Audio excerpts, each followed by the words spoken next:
Hello, everyone, and welcome to the Novel Neighbor stream. We are live with Kate Klise. She is the author of the brand new, as of today, Mystery on Magnolia Circle. Kate, thanks so much for joining us. My pleasure. Thanks for having me. Of course, we're so excited. So, Mystery on Magnolia Circle, I'm going to let Kate pitch it because she's going to do it way better than anybody else that I know of.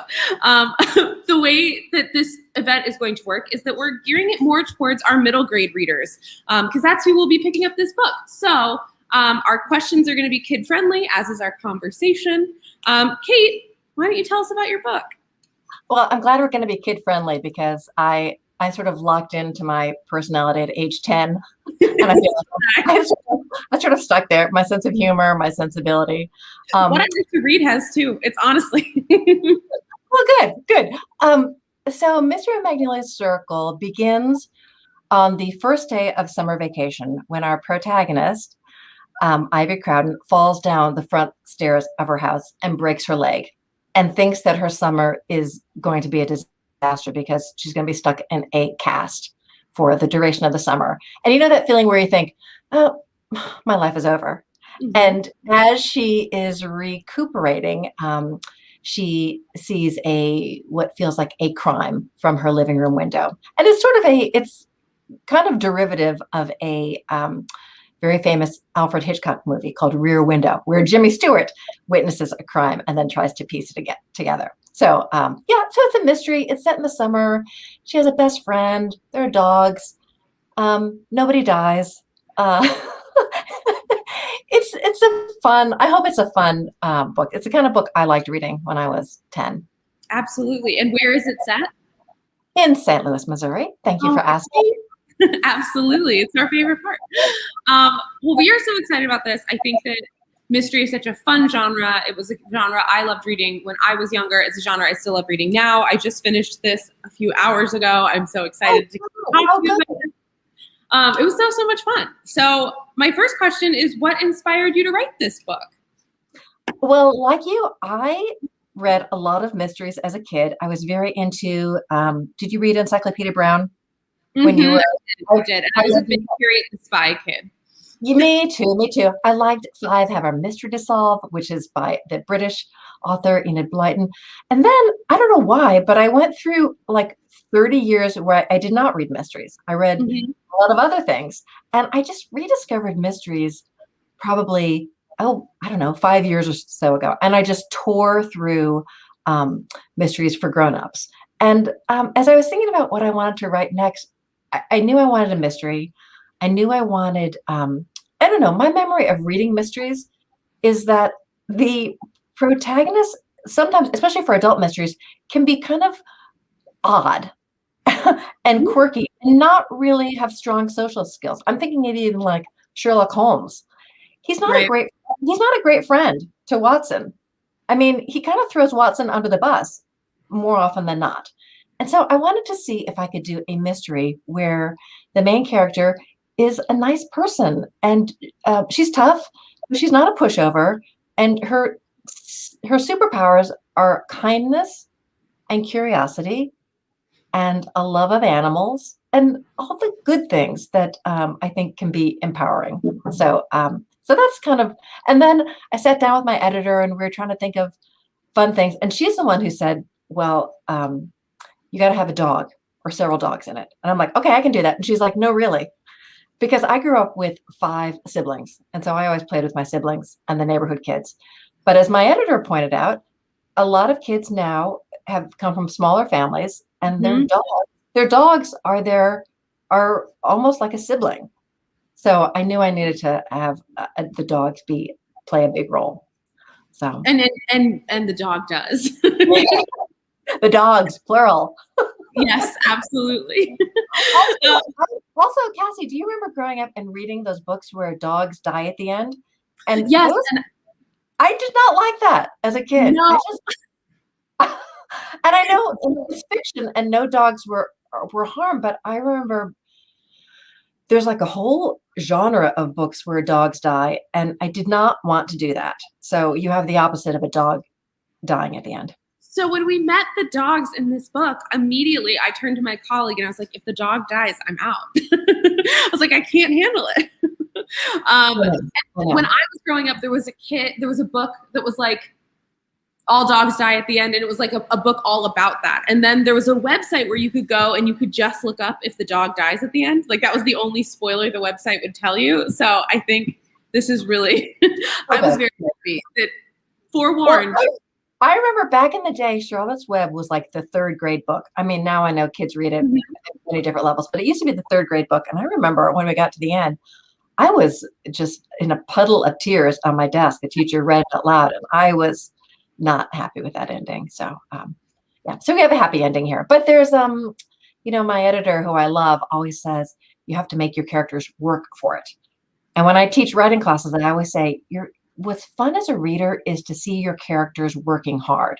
So I hope I let Ivy work hard for her reward at the end. No, you absolutely do. And one of my favorite things, at the end of every chapter, you have like a little lesson that Ivy learned in the chapter previous. How did you make the decision to do that? And then I want to know, what was the lesson you learned from writing the book? Oh, what a good question. Well, you notice at the beginning that it's the doctor who tells her, you're on this journey, be sure to learn from it. And it's the kind of thing as a kid, you're like, I do not need a message right now. I just broke my leg. I do not, no lessons, please. So she starts keeping track of what she's learning very half-heartedly. But as it goes on, and some of the lessons she learns are very silly, like I guess my dad wants a piano. But some of them are a little grittier. And, I think what I learned, I mean, it's a very good question. I haven't thought about it. I think what I learned is this idea of turning things around, because that is sort of the overriding metaphor of the book of what happens when you're in a bad situation. Even just if you're having a bad day, just the power that we all have is to say, like, you know what? This attitude I have right now is not working for me. I need to turn myself around. No, I think that's great. And I think every kid, at least I did, I think every kid has like one crushing summer. And at the end of it, I feel like you always have that perspective of it was better than I thought it was going to be. And I did love it. Well, and I think about it, I started this well before COVID. And I feel like we've all been in this sort of summer or year of all had a broken leg all year. All had a metaphorical broken leg and been confined. And it really is. I think it's good to remember that you still, no matter what your situation, I feel like she thinks her life is going to get a lot smaller. And she through her friendship and through her curiosity, she makes her summer bigger. And I like that. I like when you have a fork in the road, I think it's always good to choose the path that makes your world bigger. Absolutely. Great. Yeah, that's what I was going for. So this is definitely not your first book for kids. How many books for children have you written, and why do you like writing books for children? Oh, good question. I should know this answer. It's 30 something. I'm not exact. It's low 30s. How's that? Oh, no big deal at all. But Cassie, I started a long time ago. So I started a long time ago. I like writing for kids because I read a lot, and my friends are all readers. And when we talk about books, we can never remember. I finish a book a couple times a week, and I can't remember the title or the author or the main characters. I can remember if I liked it or not, but my memory of like this book amnesia. But I feel like if you ask anyone my age what their favorite book was when they were 9 or 10 or 11 or 12, there's something happens when you're young and reading. They just occupy a bigger place in your life. And I just remember as a kid reading Mrs. Piggle-Wiggle and falling off my bed and thinking, I don't want to meet Mrs. Piggle-Wiggle because she seemed kind of scary. But I wanted to be able to create what Betty McDonald. I didn't want to be Mrs. Piggle-Wiggle. I wanted to be Betty McDonald. Do you know what I mean? Yeah. I want to be able to write the book that makes a kid fall off the bed. It took me a long time to get there because I didn't know how storytelling. I mean, I wrote a lot of books as a kid, and they were just as boring as can be. But I kept doing it, and I kind of figured out along the way how not to do it. So I don't believe your even childhood books were boring. say that again. I said I don't believe that even the books you wrote as a child were boring. Oh, they were. I'll tell you why, because I was doing the thing that most beginner writers do, is that I was writing a very linear, like this happened and then this happened and then this happened. And I didn't know, because that's how life feels when you're a kid, just like a series of events. And I didn't realize that you have to have there's a structure and a craft to writing. So that's really what interests me now, is making a story that feels satisfying, and where an ending feels like it's inevitable. And you didn't see it coming, but when it comes, you can't imagine it any other way. That's what I'm always going for. Oh, that's the best feeling. And you definitely get that in this one. Oh, thank you. Thank you. So you mentioned that you started writing Mystery on Magnolia Circle. And for those of us who are just joining, we are here with Kate Klise. We are talking about her brand new mystery, middle grade mystery on Magnolia Circle. And we are so excited. So you mentioned that you started writing this well before COVID. How long did it take you to write this? And what is kind of the process of getting a book published once you have the idea? Oh, good question. I write my first drafts very fast and very messy. I remember years ago, I read that Ian Fleming, who wrote the James Bond novels, wrote all of his first drafts in 30 days. And so once I heard that, I'm like, oh, so that's how long you get. And it's really, I think, good advice, because for one thing, you don't fall in love with, and if you're writing fast and messy, and we call it writing hot, nothing becomes too precious. And so you stay sort of loose. And my sister Sarah, who's an illustrator, was telling me recently that Quentin Blake, who we all love, the illustrator, yes, he illustrates often without his glasses, because he wants that same sort of loose. You don't want the writing gets too tight, and you can overwrite things. I have overwritten some things where you over-explain and it's not fun. You want a lot of air, I think, in a story. But anyway, I do my first draft super fast, and I usually show them to my editor after I'm maybe a draft or two in, just to see, does this work? Do you like this? I don't sell it before I write it, which is very old school. Most people have sold their book before they write it. Yeah. But I don't know what I'm going to write until I write it. And I can't, as long as I'm going to pitch it, I might as well just write it, so that I know what I'm selling. And then my editor, Liz Zabla at 501 Friends, and I work with several editors, but she's really good about giving feedback and saying, because in my first draft, the veterinarian was mean and and she's like, well, can the veterinarian be kind of nice and just sort of careless? And so that it's like working on a car. Yeah. So the editor will say, you know what, this piston or this, I don't know anything about cars. I don't know why I'm choosing that analogy, but they'll just go on and say, the mechanics of this part is not working. Tune this up, make this go faster, make this go slower. And that's kind of what you do. I love that. And I totally understand picking a metaphor that you can't follow through, but that's so funny. Are you a writer as well, Cassie? Do you write? I'm guessing you do. I have wanted to. I feel like, and I think that this is something that a lot of people experience, and probably a lot of kids out there experience. I get very excited about an idea. I'll write the first 30, 50, sometimes even fewer than that pages, or put a whole outline down. And then the second I tell anybody about it, I feel like I've already done it. I got the receipt, they're like, that sounds great. And I'm like, well, great. Oh no, you never. Well, I have the opposite experience. I tell someone what I'm working on and I don't get the response I get. And then I lose my enthusiasm for it. So the rule is you never tell people what you're working on, because I think that's gotta be cool. Either you're going to get too much love, and then you're going to say, well, I already got the love, I don't need to do it. Or you're not going to get enough love and you're going to think it's not a good idea.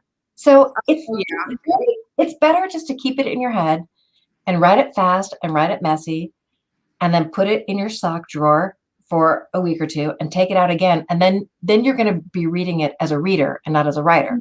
And then you can sort of diagnose some of the problems. and then you give it to someone who whose writing taste you share. Not all of us like the same books, and that's fine. But Mhm. don't give I wouldn't give this book to someone who likes sci-fi, because Mhm. this isn't their book. Um, so yeah, and I think everybody, I always talk about writing as being a circle, how you have to start with the main character and give them a problem, Mhm. set them on a journey, and then usually we have an oh no near the Mhm. end, and then an aha. And so I don't always get all of those ingredients right, but um, I get enough of it right that it makes me want to go back and rewrite it. But Who inspired you to be a writer? Did you have a teacher who really fostered this? well, my dad was a writer, so that was fun. And when I was, I think 9 or 10, he had a novel that came out that he dedicated to his 6 kids and my mom. And I remember thinking, man, I didn't know if I wanted to write a book, but I wanted to be able to dedicate something because I thought that seemed so cool. So I'm like, oh, I guess I'm gonna have to write a book so I can dedicate it to somebody.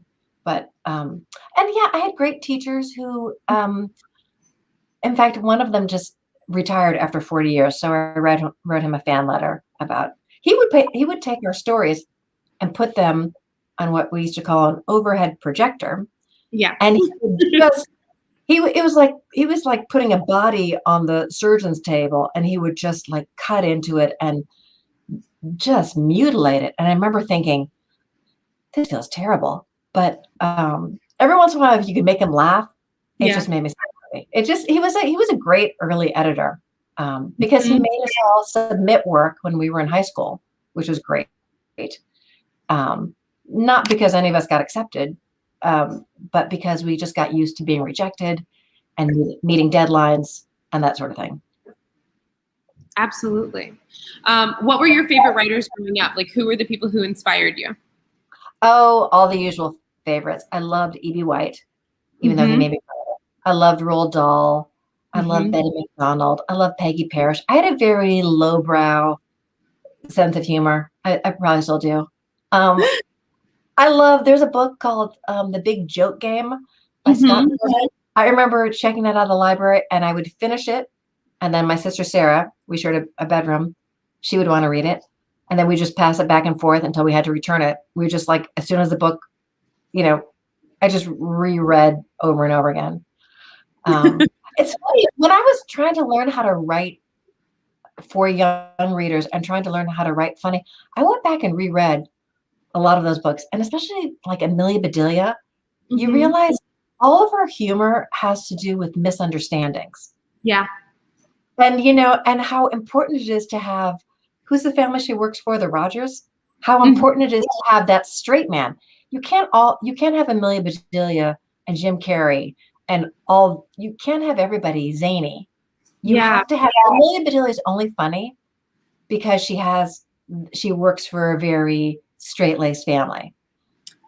So I didn't get an MFA. I didn't do that. I just, when I figured I wanted to do this, I went back and reread all of those books that I loved as a kid.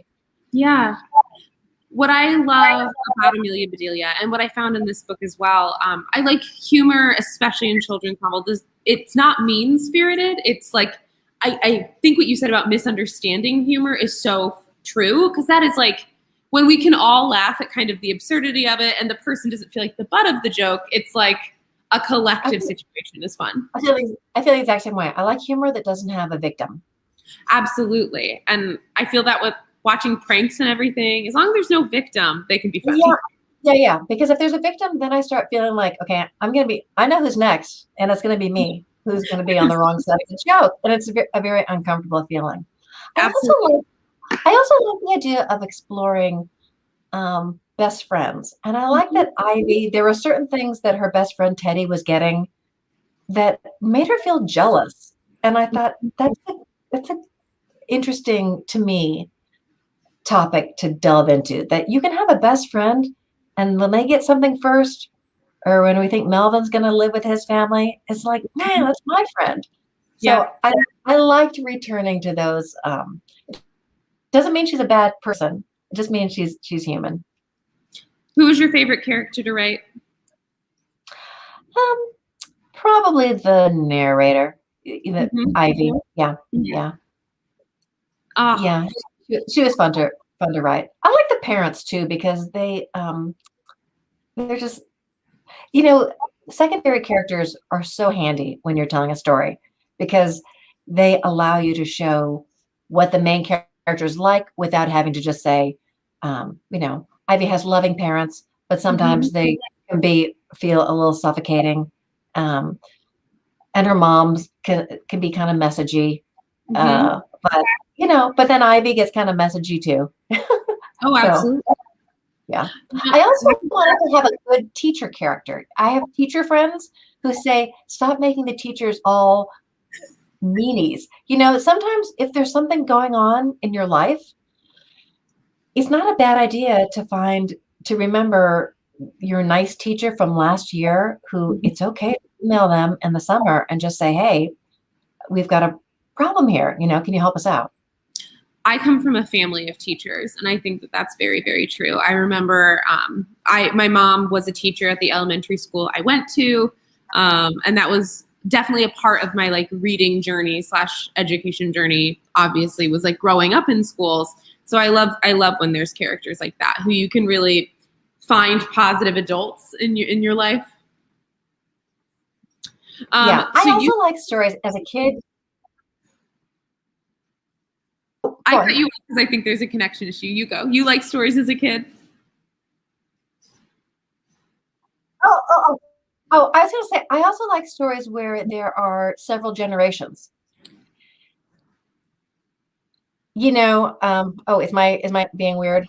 No, I can hear you. I think that we're a little bit off, but I think everybody else can hear you. Okay, okay, good. I like stories, and sometimes editors have said, no, no, we don't want different generations. I just feel like books should feel like life, where there are kids, but they're not in a world, they're not on an island.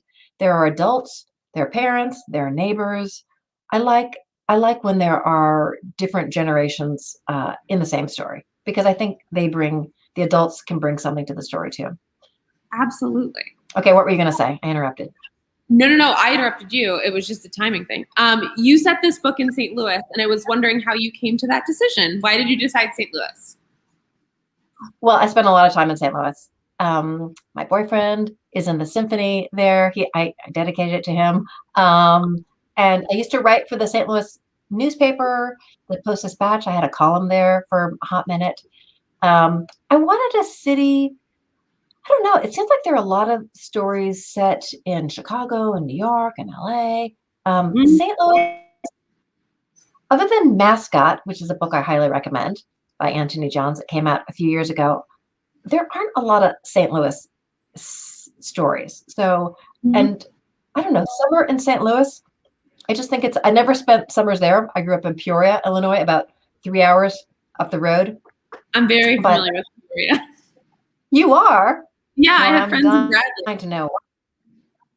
I had Oh, friends I in grew up Bradley. Yes. right, okay, I grew up like in on Moss Avenue, which is right, it's a pretty street with big trees.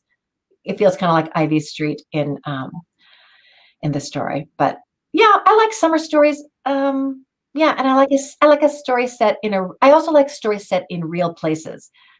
There's a mystery series for adults by Donna Leon, and they're all set in Venice, Italy. And I like a story where you feel Mhm, like you get a story, but you also get a sense of the place. So that's fun. mhm. I love when places and stories feel like characters. And it feels really like authentic, and you can kind of picture yourself being there. In this story, you described like Ivy's cul-de-sac and kind of that like family feel of St. Louis, and I think that that was really really fun. Yeah, and I put Ted Drew's in there, and I put the Arch, and I put the Muni. Mhm. Yeah, I feel like when you're a writer, you want to reward the reader who knows something about it. I think it's always fun when you're reading a book and you're like, oh, I know what that is. I bet everybody else doesn't, but I know what she's talking about there. That's fun. I mean, Oh, as a reader, I like that. So of course, as a writer, I want to try to do that too. It's oh, it's funny something how I still do now. Absolutely. yeah, yeah, yeah. It's funny how your reading life and your writing life are often so intertwined, Mhm. because when you're writing, you always want to write a book that you would want to read. So Yeah. I'm always trying to put things in books, thinking like, yeah, that's what I want. It's like it's like you're having a dinner party and you want to have the things on the table that Mhm. you hope to see when you go to someone's house for dinner. Oh, I love that. That's such a good metaphor for it. What are your favorite things to do when you're in St. Louis? Well, I am a compulsive walker. So I walk around the park, usually muttering to myself. So that's something I like to do. I like to go to the symphony. Mhm. Um, I oh gosh, I like biking around. Yep. Um, what else? There are so many things to do. St. Louis, I mean, I'm in New York now. Anytime we get back to St. Louis, we're always like, man, it's so easy to get around. St. Louis is just a very easy city, I think, to My friends had just moved here from New York, and they were like coordinating a lot for like when we were going to hang out. They were like, "So how are we going to get there? When are we going to get there? What are we going to?" And I was like, "Guys, you're anywhere basically you want to meet. You're just going to get in your car like 10 minutes beforehand, and then you're going to be there, and it's going to be totally fine." I know, I know. It's a very strange way to describe a city as it being easy, but Yeah. maybe you have to be our age. Maybe that Yeah. any 10-year-olds on here might not get this, but there is something to be said for just being able to get on your bike and Mhm. nip down to a friend's house. It's the kind of place I grew up. Uh, Yeah. yeah. And of course, I Now, like to visit bookstores like the Novel Neighbor. That's always fun to do now yeah. that things are opening up again. I like to go out to eat, of course. Oh, we've got some good restaurants. Um, Yeah. in this book, Ivy gets into a little bit of trouble for spying on her neighbors and spying on folks who she thinks might have done something bad. Was that inspired at all by personal experience? You know what? I was a pretty good kid. My mom was a former teacher, and she kind of ran our house like a fifth grade classroom. Hmm. So I got into I think what John Lewis would call some good trouble. Yeah. Um, and I mean, back in the day, we TP'd a lot. That was the kind of trouble we got into. I thought you were gonna say the what the mother makes Ivy do after this event is write a formal apology, Yes, that's which, true. which yeah, I think I did have to do that a few times. Yeah. My mom was the same. When I was younger, I was obsessed with Harriet the Spy, and she, of course, spies on all of her neighbors, and she like has little gear and has a little notebook, kind of very similar. And I was just obsessed with the fact that I would be this, and so I would like sneak into my neighbors' yards, and I would like try to look in their windows. Which, if any of my neighbors are watching, I'm so sorry. I promise I retained nothing. Um, and my mom caught me once, and yep, I called a neighbor to apologize. That you're snooping in their windows. Oh, that's funny. No, what we got the trouble we got into is that we would occasionally climb like a neighbor's tree and get stuck Mhm. up in the tree and just Yeah. be stuck up there for hours until like one of the dads came home and literally Mhm. had to put a ladder up and just collect us like cats out of a tree, just like five little girls up in a tree. Uh, That's you know, so funny. but yeah, yeah. I have very good memories though of summer reading time. I feel like when you're Mhm.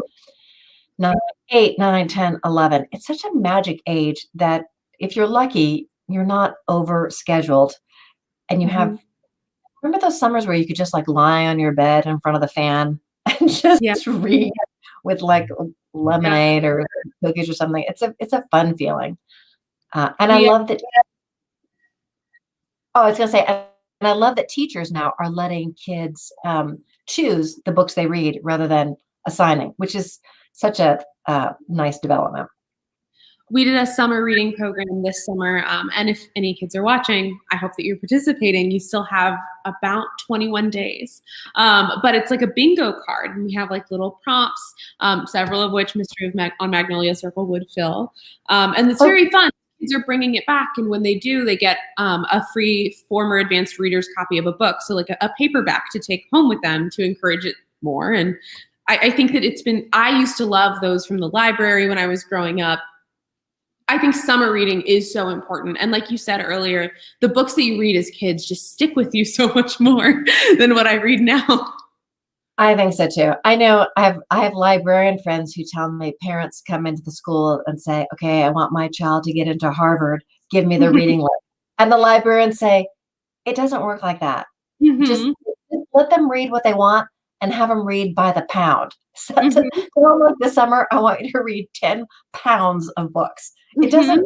I mean, anything counts. I love comic books and Mad Magazine, and surely, there weren't a lot of graphic novels when I was a kid, but I think I would have been all over those had there been.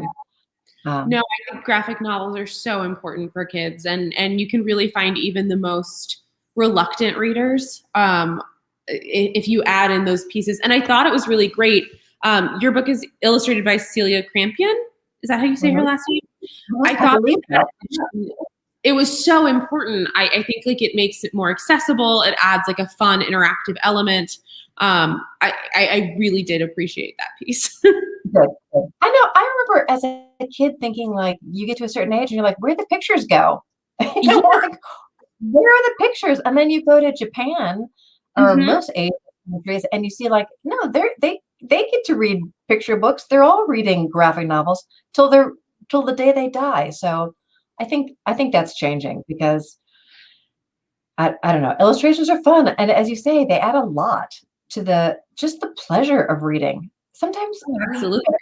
I think sometimes we think if it's hard, it must be good, Hmm. and if it's easier or more pleasurable, then it doesn't count. And Hmm.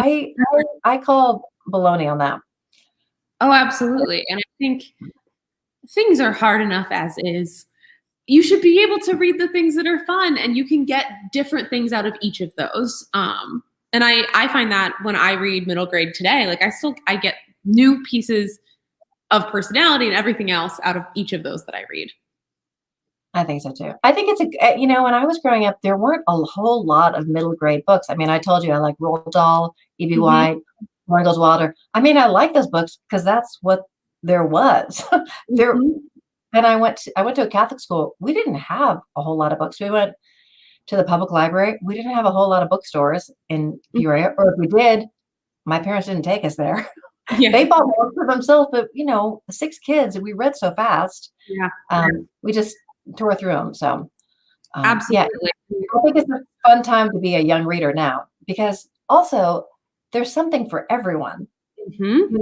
There is, no matter what kind of, and you must find the same thing when someone says, like, "Oh, I don't really like reading." It's like, no, you just haven't found your book yet. You haven't Absolutely. found your book. Watching a kid's face light up when they do find something that interests them, though, like a lot of times when we work with a kid, they'll come in and their parents will be like, they're just not interested.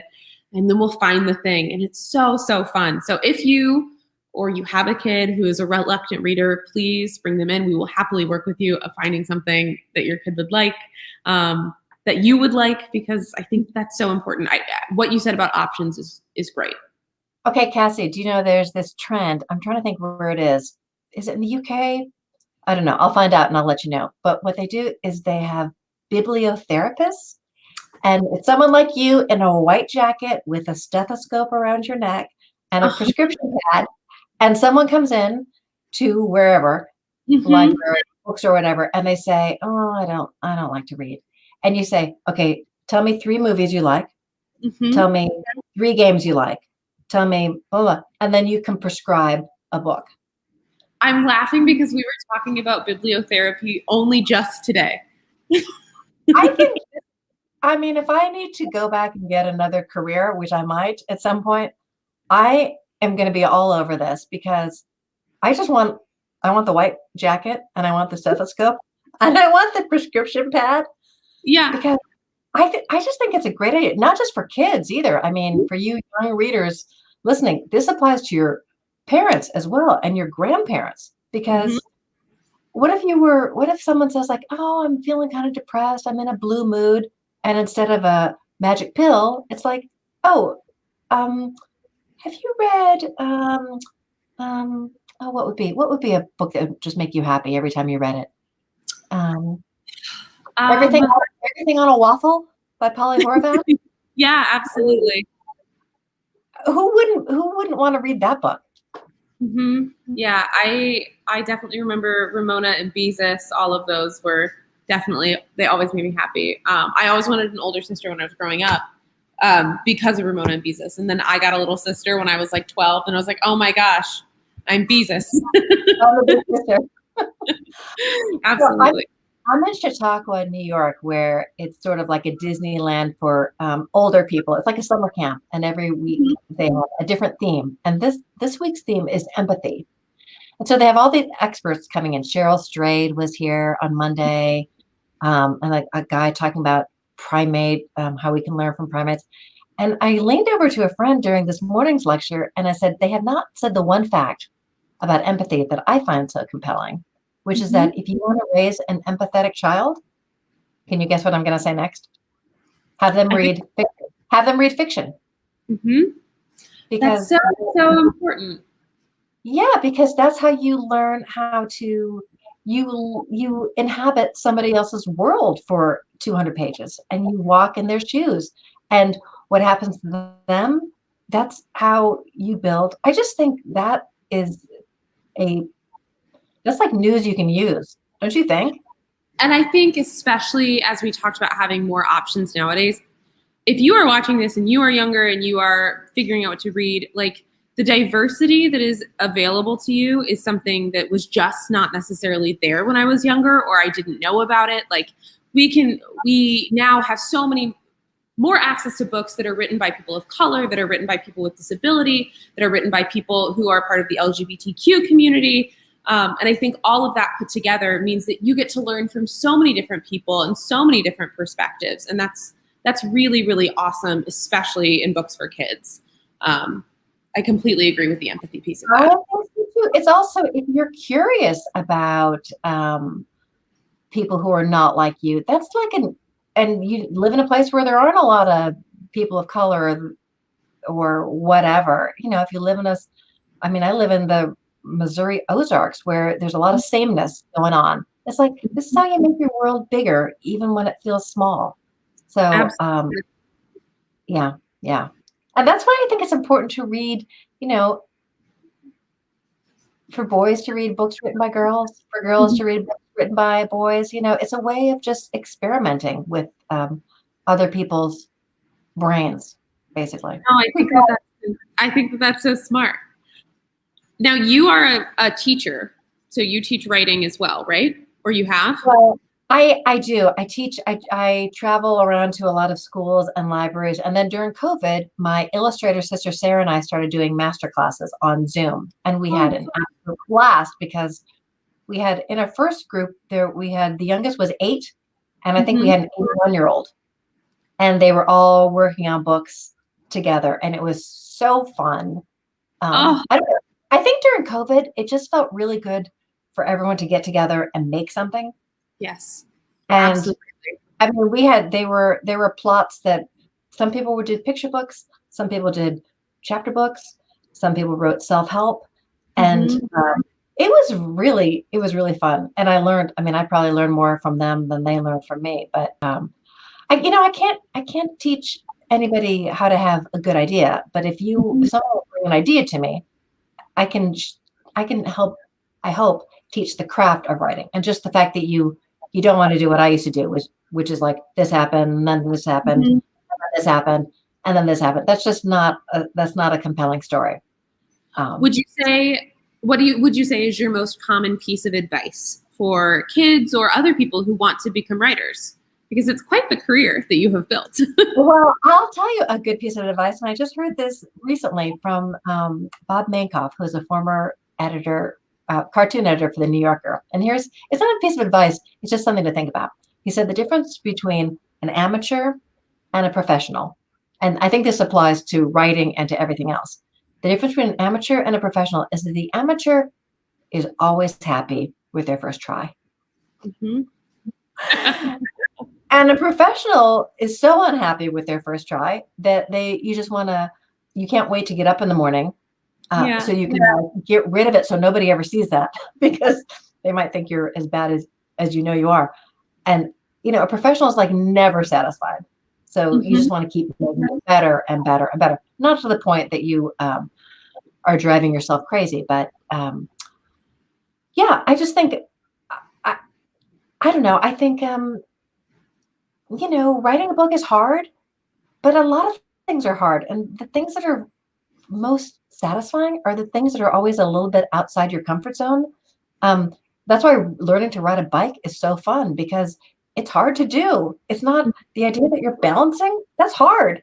And when you learn it, it's just like you feel like you're king of the world. And so writing a book, yeah, it's hard, but it's super fun. And you will find, if you stick with a first draft and then put it aside and then look at it again in a week and rewrite it and then share it with a group and ask them what they think and really listen for some feedback and hear it. I was telling this last group, because I recently toured a Frank Lloyd Wright house.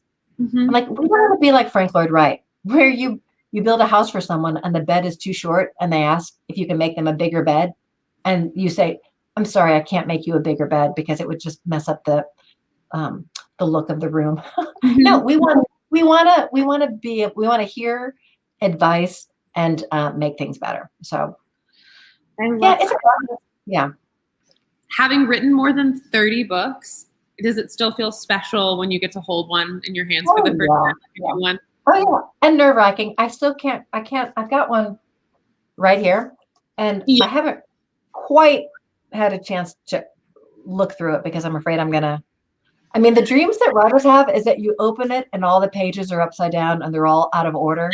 So I can't look at it quite yet, but the cover looks very cute, but I'm not going to look at my part. It's very cute. I'm going to look at my part for a while. I have to let it just sit and behave itself. And then when it's ready, I'll take a look at it. The second you open it, you'll be like, oh, I really wish that there was a comma there. Oh, yeah. That's so funny. What are you reading right now? And do you still read books for kids? And if so, are you reading any? And also, what books for grown-ups are you reading? I just reread The Absolute True Diary of a Part-Time Indian. Have you read that? Oh, so good. Yes. I just reread it for a second or third time because I'm working on a book with a narrator who's the same age, and I want to see what I can get away with. And he gets away with apparently you can get away with anything. Have you written for young adults before? I wrote one book that had a YA adult crossover called In the Bag, but I'm kind of interested in this older. So this would be considered sort of younger middle grade. I'm kind of interested in older middle grade. I'm working on one where the narrator is 14. Great. So that's a little grittier. You can get into some more issues there. A book that I read recently for grown-ups that I just loved was Nothing Here to See. Kevin, what's his name? So good. It was really good. Yeah. I've been reading a lot. Have you during COVID? I've been reading a lot. I've been flying through things. I've already read more books this year than I've ever completed in a full year before. How do you keep track of books? I need to get better at doing this. What do you use? Goodreads? I use Storygraph. It's independently owned. It's independently and Black woman owned, and it's like it looks pretty sleek. So, and also if you've been a Goodreads user, you can import it into Storygraph, so you don't lose any of that history, which is important to me. And you get to rate on children. If you ever want to rate books that you've read, you can track them. And instead of just having to rate them 4 stars or 3 stars, you could do 3.25 or 3.5 or 3.75, which is helpful for me because sometimes I feel very differently about different books I would give 4 stars. Yeah. I think also for kids, it's helpful to know as we enter the back to school season, if you're starting a new school, if you're going to middle school, it is such a great way, such a good icebreaker when you're in a class and you're sitting next to someone you don't know to say like, oh, what's your favorite book? Or it's great. I mean, it's often how adults connect with one another. Oh, absolutely. I know. If you find I someone think and like, yeah, if and you both like some obscure book, um, yeah, it's fun. I Fun. love seeing people in public reading a book I've already read because I will go up to them and I will be like, "Oh my gosh, what part are you at?" And I feel like there's no social pretense there as opposed to any other situation where I would not go up to a stranger and just start talking to them. I feel the same way. I love when I get letters from readers who will write to me about my book and will say, "You are not going to believe what happens on Yeah, page 136." I'm like, actually, I can't believe I I can can believe believe that. that happened. I when I was a kid, and I would recommend it to anyone. I kept a journal, and I would write down my feelings on the books that I was reading as I read them, so that I would like remember what I had read. And if somebody asked me if I'd read something, I would basically I wrote book reports that I didn't need to write, but I still have those journals now, and I love them. And I recently flipped through them because as I was writing out like how I felt about a lot of the middle grade books in our room that are still bestsellers today. It was so great to return to the thoughts that I had when I was that That age.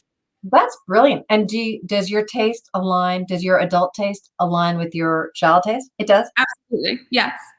I can reread books now that I read when I was 12 and I will still really love them. I will say there are some books that I read as a very angsty teenager that when I reread them now, I'm like, huh, I was really going through something.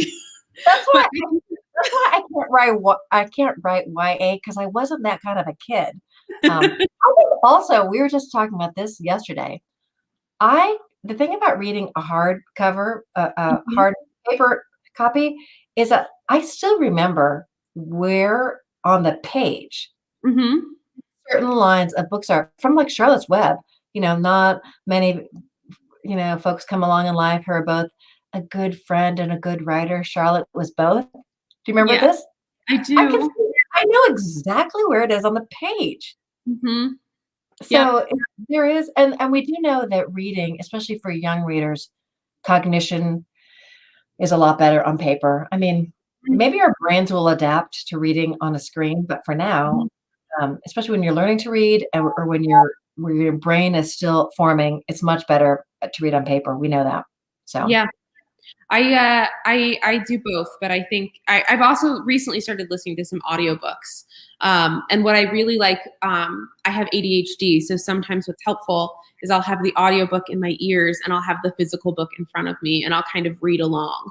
And having that double oh, sensory experience is really good for me. And I would say if like that's a great recommendation, just if you have a reluctant reader or a kid who's maybe struggling to keep up, reading along is really, really awesome as far as that's the text great. goes. That's great. Some school libraries package a play. What do they call them? Playaway?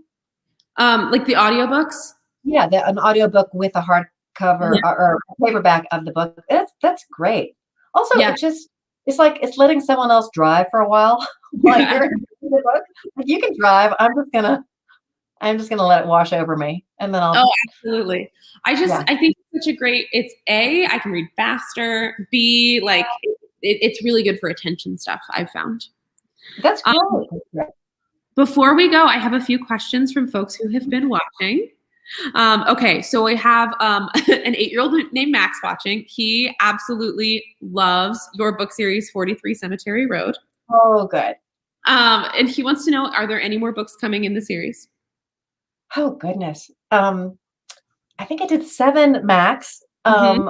and I feel like I finished it, but if you want to write the 8th, I would be happy to read it. It's funny, I wrote this book now, Cassie, I have to apologize. My camera is not working, so I'm looking in this weird thing. But Max, can you see who I am turning into? I'm looking just like Olive C. Spence. I'm looking like the 197-year-old ghost as I enter my golden years. So I'm so glad you like that series, though. It's a fun one. And we had another kid who asked if you are planning to do any more in the mystery series. Is this going to be a series or is this a standalone? I don't know. I don't know. I've sort of outlined a sequel, but Mhm. that's up to the publisher. So we'll see. We'll see. And then you mentioned that you've been working on something with a protagonist who's 14 years old, so a little bit older than what you've been writing. Yeah. Are you working on anything else? Is that the main thing that you're focusing on right now? That's what I'm working on. When you were in high school, did you read The Glass Menagerie? Do you remember Yes, that? I did. Yes, I I'm did. working on I'm working on a version of that set, the original set in 1933 in St. Louis. I'm Hmm. working on a version of it set in 2021 in rural Missouri. Oh, I really, really love that. I do Um, too. I don't know if I can sell it, but I like the idea of it. well, Tennessee Williams is famously from here. He's on our little Walk of Fame in the stars, and I love everything that he's written. I do too. That's I do awesome. too. Yeah, so we'll see. That's what I'm working on. What are you working on, Cassie? I'm gonna be your accountability partner. Oh no. Right now I'm working on reading a lot so that I can keep hosting incredible author conversations. I You know what? The next time I can sit down and I can outline something, I'll send it your way. But please, Okay. a retelling of the glass. Hmm? Yeah. But 30 days, I mean, you can knock out, remember, a middle grade, it's 30,000 words. You do 1,000 words a day. You can do it before work. I know, Have you I'm have always you like a done, writer. What's that? have you done NaNoWriMo?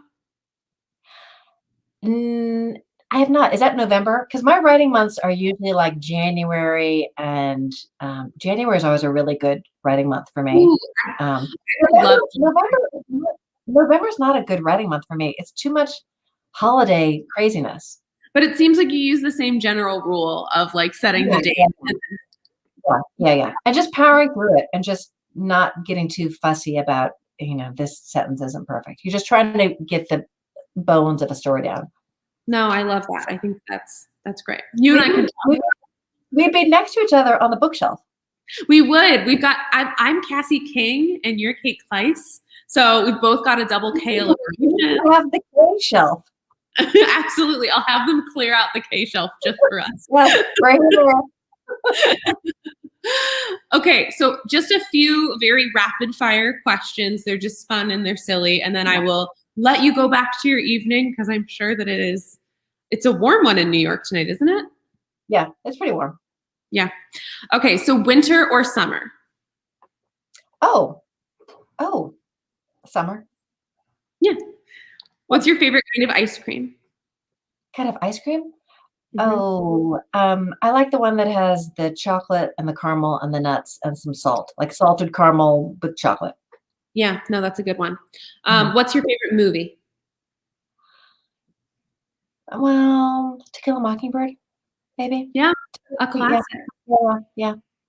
Where do you most want to go on vacation when it is COVID safe?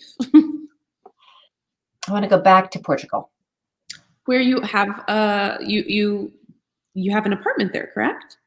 Yeah, in Lisbon. Oh, beautiful. All Yeah. right. Well, Kate, thank you so much for being with us this evening. Thank you. And again, I apologize that I look like a phantom in my with my camera, but I hope it's not too distracting. I think everybody's just so thankful that you made it work, so it's no Oh, worries. of course. All right. Keep in touch. Absolutely. Thank you again. And your book, Mystery in Magnolia Circle, is sitting here on the shelves at the Novel Neighbor. Please, everybody watching, it is an absolutely fun summer read. Kids will be able to recognize scenes and places in St. Louis. I would recommend it to everyone. So thank you again, Kate, and we will talk Thank you, soon. Kathy. Thank you. Bye-bye.